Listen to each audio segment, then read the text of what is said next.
I think I may have found the worst romantic anime of all time. Let me introduce you to Convenience Store Boyfriends, the blandest story of all time. Jessica. Bland, boring Jessica. If she was a spice, she'd be flour. Now, I'm a big romance slash slice of life girly. I've seen all the classics: Fruit Basket, Horimiya, Maid-sama, or on High School Host Club. You name it, I've seen it. But there always comes a time when I finally binge-watched everything current and available in the rom-com genre, forcing me to dig deeper and watch some lesser-known animes. And it was during one of these times that I stumbled upon this monstrosity of a show, Convenience Store Boyfriends. I looked up the synopsis on Wikipedia, and this is what it said. A story that centers around a group of male high school students who always stop at a convenience store on their way home from school, and follows their everyday journey as they explore the sentiments and feelings of love right up until they confess it to their chosen ones. And I was like, oh nice, so this is going to be somewhat like Tsundere Children, where there's just a bunch of interconnecting stories that all focus on high school love, which is right up my alley, so bring it on. Then I clicked on the first episode, and was greeted by this.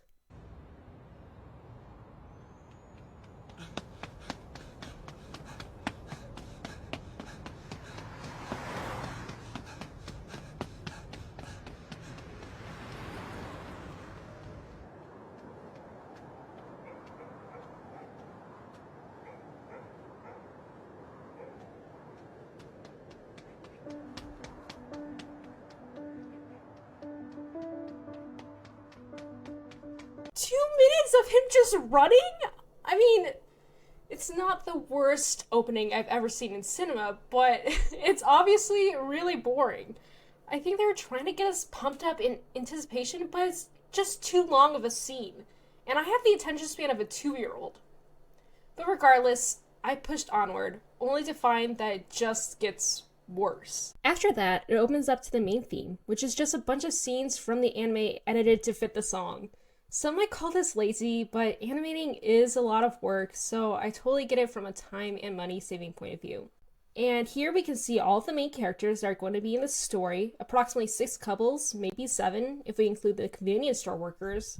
Not really sure what their deal is, but they all are definitely going to have their own love arcs that are really well fleshed out.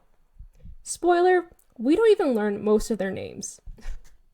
We meet 2 of the male protagonists, Haruki and Toa, on their way to their first day at a high school, where they nearly get strong-armed into joining the Handicrafts Club, but the vice president and president of the student council intervene. Which, as we know from the opening theme, they will be incredibly important characters with their own little love stories. Can't wait for that! School passes, and Haruki agrees to meet Toa at, you guessed it, the convenience store. While he's waiting, he recognizes the girl standing next to him in a very vague flashback.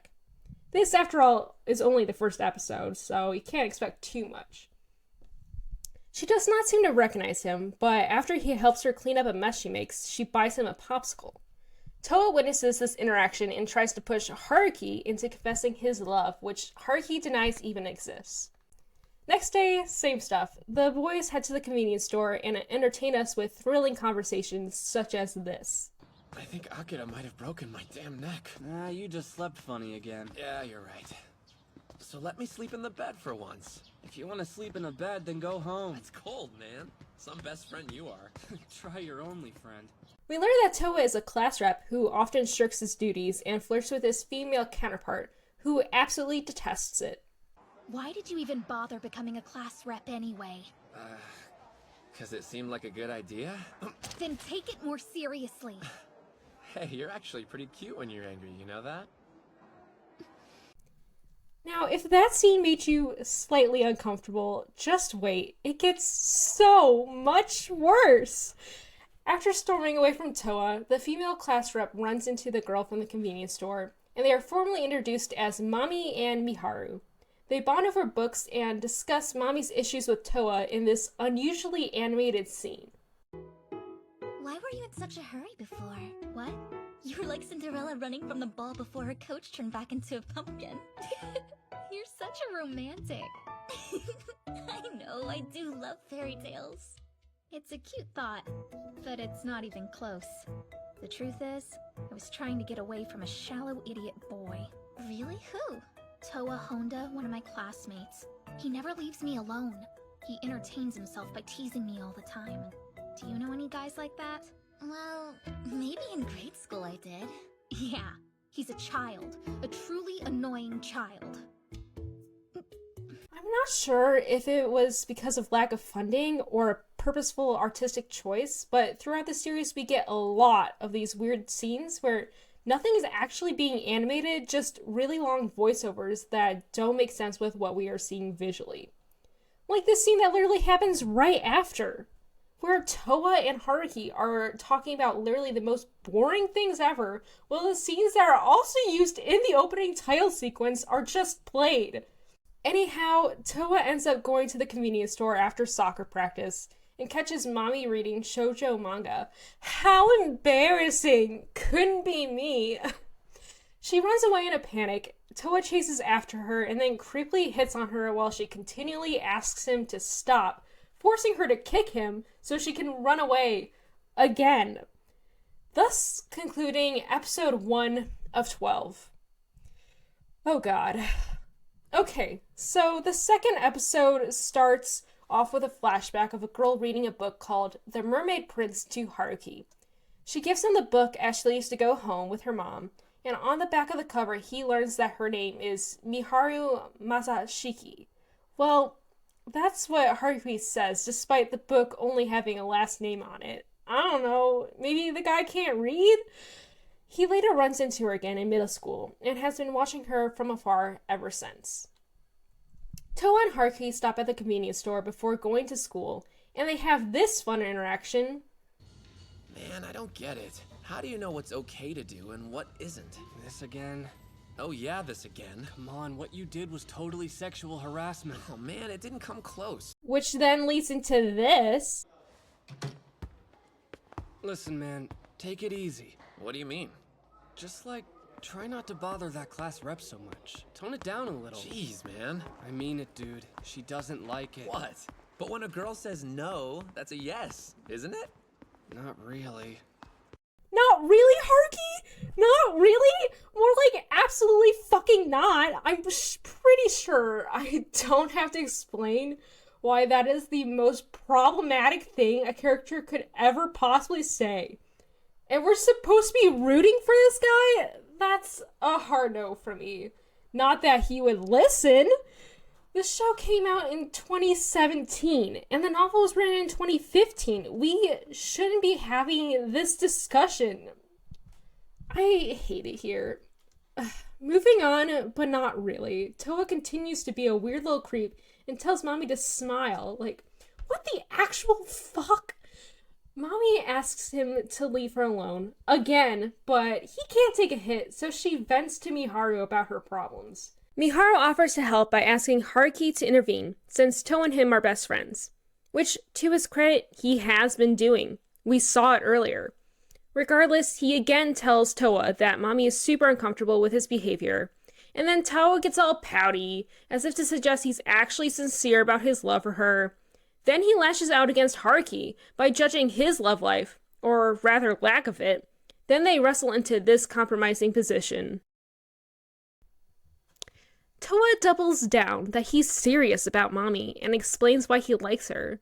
So Haruki somewhat reluctantly decides to help Toa work out an understanding with Mommy. The next day, the four meet in front of the convenience store, and Haruki begs for a second chance on Toa's behalf. Mommy agrees to it, but with some new boundaries in place. Please stop barking out class rep when you want to talk to me. And no more unsolicited touching. I don't like it. I got it. If you don't need anything, then don't pester me. Oh, come on, you're no fun. Toa. Then all four of them walk to school together. Episode 3, here we go. Haruki runs for another grueling minute-long animation, which I guess is just their favorite way to start off an episode. As he reaches school, he crashes into track runner Natsu, and apparently hits him so hard that it leaves a bruise. School ends, and Toa tells Haruki that while visiting his mom, a nurse, at the hospital, he saw Miharu there chatting up another guy. Haruki continues to act disinterested in Miharu, maybe because he straight up actually doesn't care, which frustrates Toa. Toa then complains to Mami, who also doesn't care, when they spot the guy walking around their high school. The two follow him to the cooking club, where they meet Nozomi and learn that the guy is named Nasa and is the head chef. Meanwhile, Haruki witnesses a confrontation going down between Natsu and the seniors in the track club. The librarian, who I guess is also a student, walks past them and drops her books. Haruki steps in to pick up her belongings while the seniors tell them to hurry it up. Honestly, I'm not exactly sure what the plan was here, but I guess it works out as the student council members arrive just in time and break up the scene. Despite literally not being involved at all, Haruki is punished along with Natsu for making a scene and is assigned to work on the sports committee. Natsu and Haruki bond a little bit over their love for sports, but honestly it's a pretty boring and irrelevant conversation. Toa and Mami, on the other hand, are still stalking Nasa, and they follow him into the hospital. He catches them and confronts them, and we later learn that Nasa barely knows Miharu. They just happen to see each other often at the hospital. This clearly is not foreshadowing that Miharu is sick and or possibly dying. I don't even know what made you say that. That's not a very overused trope or anything. Haruki runs to the convenience store in the rain and buys an umbrella only to realize he doesn't have enough money to pay for it. Luckily, Miharu is also there, and she buys it for him. They briefly walk together and have the most bland conversation, but somehow it leads to Miharu revealing that she does not have a boyfriend. Yay! Anyways, I hope you all enjoyed meeting Natsu and his librarian lover, because we never see them again. That's right, their story is completely axed from the show, and neither character has a single speaking line from here on out. I guess this was due to budget cuts, or maybe the realization that a second season was unlikely to be renewed, but why introduce the characters in the first place if we're never gonna see them again? They could have easily wrapped up their love story in an episode or two, but we're just left completely in the dark as to who they are or why they're important. I would like to scream, but I live in an apartment complex, so... Moving on. Episode 4. Nothing happens. Okay, technically some stuff happens, but it's all irrelevant. Toa and Mami pair up to run the three-legged race for Sports Day, which Mami is embarrassed about doing. So there's a montage of them training together and getting closer or whatever, but we don't even actually get to see them compete in the event. They literally decided not to animate them running the race, which is just bizarre to me because that's literally what the whole episode is about. Why do we witness all these long montages of them working on the sports festival if they weren't even going to show us the festival? I don't get it. Moving on to episode 5, Mami offers to repay Toa for helping her train for the sports festival, so he tries to coerce her into a date, which she agrees to under the condition that Haruki and Miharu also attend. We only see a minute of this date before the intro theme starts, and it's all over. I honestly don't know why they wrote it like this. Also, why is Miharu wearing a fedora? Maybe I'm just a hater, but I hate it. Toa continues to be a creep when Mami doesn't do things his way. Man, she's no fun. And then the two girls head over to Miharu's house. Mami spills the tea about how she truly feels about Toa. I hate him. But then they try to spin it like, oh no, she actually means she really likes him.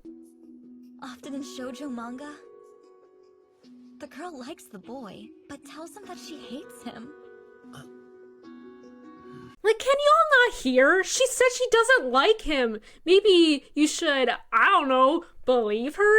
But Toa doesn't listen to shit, so he tries to get Mami to go to the fireworks festival with him when she clearly is not interested. But our guy Toa, he never gives up. He too gets a running scene, although not as nearly as long or as painful as any of Haruki's, and walks Mami to cram school. Again, she's like, stop, but Toa just takes his opportunity to confess his love for her. I feel like they're trying to go for the oblivious trope, like the, oh, he's just being nice. He's not actually into me.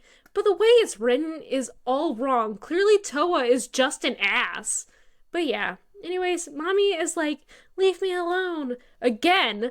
But then we pretend like it's because she has low self-esteem and not because he's a creep. And then she tells him she hates him. But as we know from earlier, apparently that means I like you in manga world. And they kiss as the fireworks go off. Episode 6 starts off with a familiar flashback. Then we get one of the most bland conversations and montages in the history of filmmaking. Besides, the Alzora Festival's almost here. Yeah, everyone's getting real fired up. There's a lot left to do. I know, totally. That's why we get to spend more time together after school. Whatever, dude.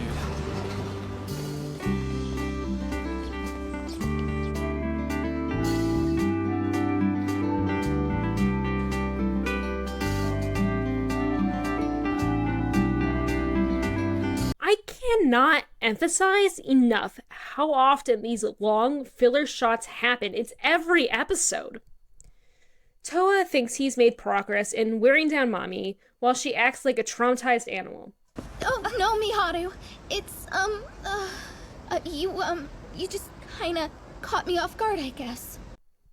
I'm just saying that if that was my friend, I would not be congratulating her. I would be calling the police. Miharu and Haruki talk about the new relationship forming between their mutual friends, and then Miharu asks Haruki if he has a crush, where he makes this face. Is he going to shit himself? Also, how much more directly do you want her to ask? Like, that's the perfect fucking time to reveal that you're into her, but I guess he doesn't even know he's into her? I don't know. I feel like they're really trying to milk this will they or won't they trope, and it's bullshit. Next day, same shit. Haruki and Miharu talk about books while sitting in the park.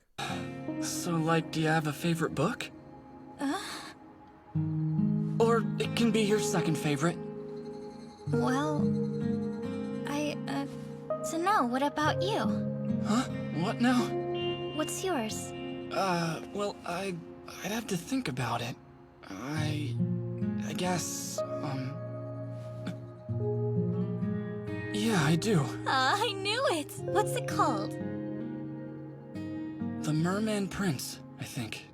Oh, wow! You're kidding! I had that one too! The pictures are so cute. I remember them all.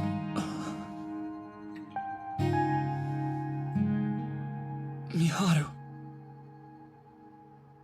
About that book.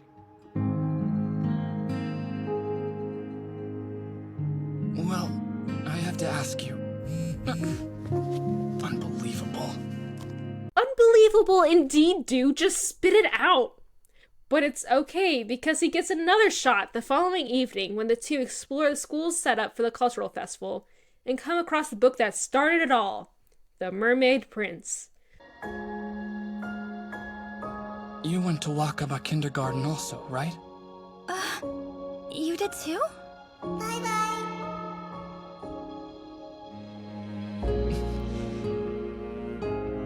That book, it didn't belong to me originally. There was a girl who read it to me, and then she let me have it.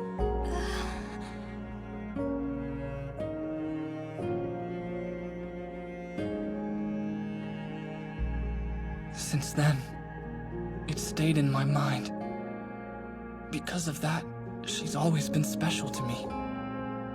Miharu, are you possibly... Finally, our boy has said what he needs to say, but Miharu, she just fucking dips. What could possibly have prevented her from responding? Maybe she's sick and or dying? Who fucking knows? Also, if you thought we were going to get to see the cultural festival, you're crazy. This is convenience store boyfriends we're talking about. Do you not remember the sports day episode? We only get to watch incredibly boring and long montages of them preparing for the events, not the actual events themselves. Honestly, it could have been refreshing and new, since cultural festivals are a very overused trope in shoujo anime. A fun trope, but definitely overused. But they literally just do montages and nothing else. Why? So instead, we get Haruki very poorly trying to describe what happened with Miharu. I might have done it this time. What? Hold on, does that mean what I think it does, dude? Whoa, you were holding out on me. As another dude, I can totally relate to how you feel, but you should never do that without consent. What the? What? Don't fucking act like you know what consent is, Toa. Only a few episodes ago, you thought no meant yes. Get the fuck out of here. Anyways, most of episode 7 is irrelevant. It's about the student council president and his love life, which is never brought up again after this episode. We literally never see either character again, a very common trend for this anime. The only key scene that you need to know about is this. Have you heard the story of the Lover's Bridge, Haruki? What story? When I was a first year, there was a legend going around. If a boy and a girl crossed the bridge together at dusk, they'd be together forever. But can we take a minute to listen to this guy? But perhaps if I'd been more sincere, God might have decided to smile upon me. Jesus fucking Christ, this guy is so melodramatic. What's to believe? God abandoned me long ago. Why does he say these things? Oh my god. The episode concludes with Haruki and Miharu making amends. In other words, they completely ignore the elephant in the room and pretend that conversation never happened. Episode 8 is just as long and boring. Toa takes Mommy to a dessert cafe she's been wanting to try. I rule at dates. But we soon see that Mommy has a strict curfew / controlling parents who don't want her out late. Mommy decides to focus hard on her studies to get her grades back up, so that her parents will let her have a social life again. Toa says that he'll support her, but saying is a lot easier than doing. Turns out he also has family issues. Blah blah stepdad. Do you always do everything he tells you to do? And by the end of the episode, the two are at an impasse. We do get this very fun scene. Toa? Can we talk for a sec? No, I can't. Sorry, did you think your screen froze? No, that's just how they decided to edit it. This episode really begins to show the deterioration of any and all quality animation, as shown in this scene here. What are you doing? I don't want to go home, man. Oh no, again? Shut up. I'm deeply troubled, okay? That bad, huh? Wanna come over? Cool, can I? Come on, before I change my mind. You're the best, bro. Thank you. Ow! Excuse me? Hope I'm not interrupting. Hey, Nozomi! I found them! Man, they're really out here trying to get away with not animating anything at all. Oh, also, this girl? Yeah, remember her from the intro? The intro that showed all of our main characters? This is her one and only line. I guess if you want to know her name or anything else about her, you'll have to read the light novel. So, things are still awkward between Mommy and Toa, so Miharu decides to host a Christmas party where they can meet and make up, resulting in the most awkward party ever. It's just Haruki, Miharu, and Mommy, because Toa has to attend dinner with his family. You would think they would invite Naza and Nozomi, or maybe the student council president, but nah. All these characters are inconsequential, they've made that very clear, so why bother adding them in at all? Toa ends up ditching his family after receiving an "I miss you" text from Mommy, which, thank God for that, because his mom literally sounds like a robot. You're the most important thing in the world to me, Toa. And please know your stepdad understands that as well. Mommy, however, has a curfew, so she leaves the party early. Will Toa make it in time? Run, Toa, run! For exactly 3 minutes straight, Jesus. But he does make it in time. Or rather, Mommy decides to put her family in their place and break her curfew. They both apologize and hold hands while sitting in front of the convenience store. Meanwhile, Miharu gives Haruki a handmade scarf for Christmas, and then the worst Christmas-themed soundtrack plays in the background.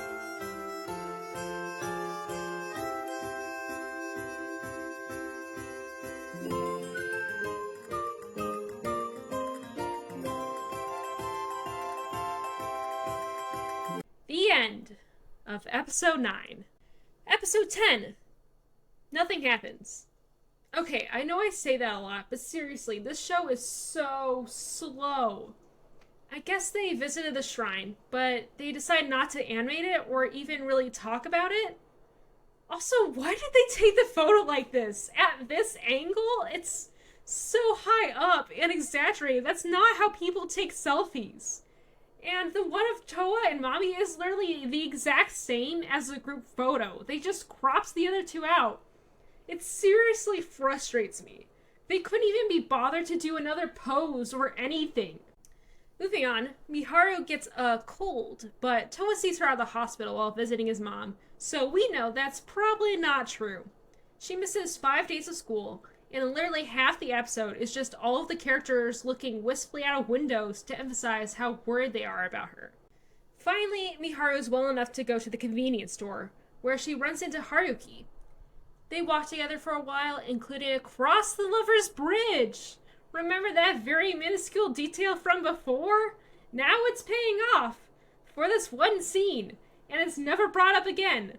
So worth all that build-up. Miharu basically confesses to Haruki in a very confusingly edited scene.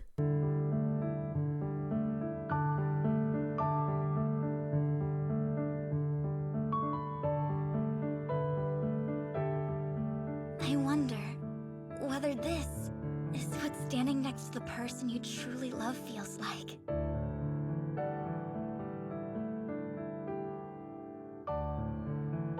I can only see him at the convenience store. Nobody knows about my very own secret boyfriend. My convenience store boyfriend. I was so surprised. Normally my daydreams end as just that, daydreams. But sometimes they turn into something else. Way back then, I was totally nervous and shy. Then you showed up. And you jumped straight out of my daydream. It's like you're my actual boyfriend. I guess she wasn't inner monologuing for that flashback. She literally told Haruki point blank that she thought of him as her boyfriend. And you know how Haruki responds? He doesn't. At least not right away. He pauses for a very long time before responding that he thinks of her all the time, but he fucking hesitates so long, so Miharu gets ill and collapses, so who knows if she even heard any of it at all. Episode 11 begins with Haruki and Toa waiting anxiously for an update on Miharu's condition. And guess what? She's in a coma. Apparently, Miharu was born with a weak heart and needs surgery, but for some reason she keeps putting it off. Anyways, Haruki tries to confide in Toa about what happened with Miharu, and Toa is such an ass about it. Hey, Toa, are you awake? I am now. I told her I like her. At least I started to tell her. What the hell is wrong with me? Am I blind? She was suffering, and I didn't even realize how badly. That's why it's my— Stop that. Don't overthink it. Or do. I know you will anyway, but it's not worth it, man. What's your problem? Nothing. Good night. Like, not only is he a creep, but he's also a shitty friend. Then we get a bunch of really long, boring montages of all the friends, but mostly Haruki acting depressed since Miharu's in the hospital. These would feel more meaningful and dramatic if they didn't use long-winded shots just like this in every goddamn episode. Haruki visits Miharu in the hospital nearly every day, and he runs into her mother, who spills the tea. Huh, you look familiar to me. Did you happen to go to Wakaba Kindergarten? Huh? I couldn't put my finger on it yesterday. I see now. You look a lot like a boy who was once friends with Misora. Misora?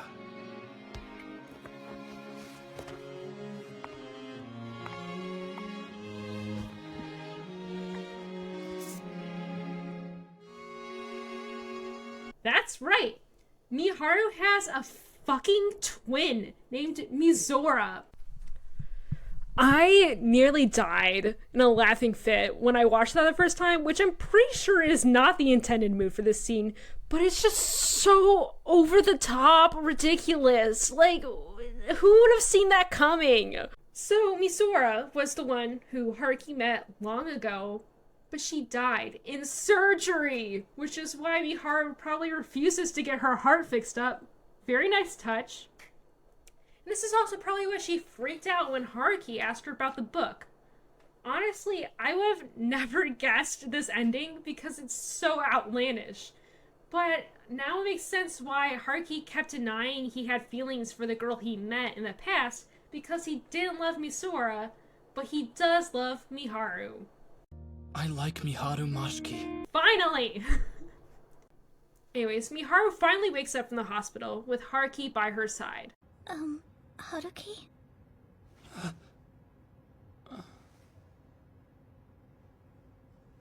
Good morning. Hey, you're awake.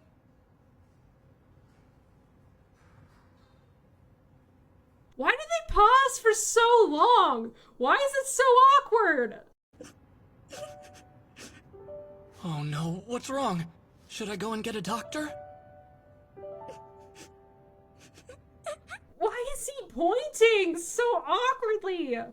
Toa and Mami arrive just in time to spare us from this misery. Bro, I need a hug, but not one where we actually embrace. No homo. Finally, we've reached the end. Episode 12. From here, it's all over. So basically nothing happens this episode. Seriously though, nothing happens. Okay, we learn that Miharu is going to be transferred for her surgery. They're transferring her?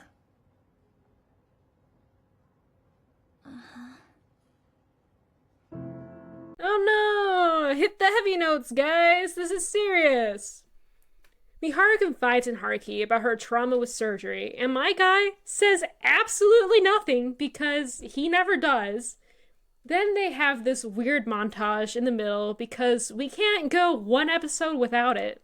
Finally, the day of Miharu's transfer arrives, and Toa and Mami see her off. Haruki is absent because he's at his swim meet, but he has Toa deliver an all-too-familiar book with a letter inside. Basically, he tells Miharu not to give up because he likewise is not going to give up at his swim meet. And I guess that's comforting to her, so she texts him to meet her at the convenience store.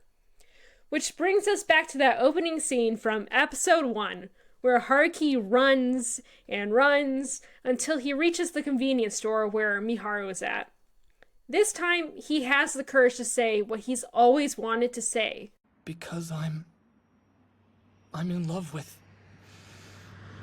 you. Wait, did she hear it? Oh, okay, I guess she did. Yay! The end. And that's the story of Convenience Store Boyfriends. Wow, I'm so glad we got to meet all of those cool characters who each got equal screen time. I'm glad they didn't waste half of their showtime with pointless montages, bland dialogue, and animations that didn't reflect the scenes they were trying to portray. I found this quote on Wikipedia, which perfectly sums up this anime. It's a going through the motions romantic drama with two male leads who both make you want to beat some sense into them with a baseball bat, and two girls without much fire or spirit in their souls at all. And honestly, couldn't have said it better myself. Toa is a creep, Haruki is an idiot, and Miharu and Mami don't do or say anything noteworthy. We're just watching characters on a screen exist in the most insufferable way possible. And they could have done so much better. I feel like if they had cut out all those montages, we could have seen all 6 of the love stories as intended in 12 episodes or less. Okay, maybe not, but at the very least we could have met all the characters. And the convenience store employees, are they supposed to be characters, or are they supposed just to have this weird commentary on the events taking place? I mean, we see more of them than the other side characters in this show, yet they remain nameless on the Wikipedia page, so I guess their purpose is purely theatrical? To top it off, the animation itself is just very flat and unappealing considering it came out in 2017. They cut corners in nearly every way possible, literally reusing the same footage over and over again, or using random footage of buildings instead of the characters interacting. The voice acting is also pretty bad, which is odd, considering the cast actually had some decent actors on it. I think it's probably the characters themselves that make the anime seem lifeless, along with some bad equipment that makes the audio sound almost worse than this video. I don't know, maybe I should read the light novel and see if it's nearly as bland.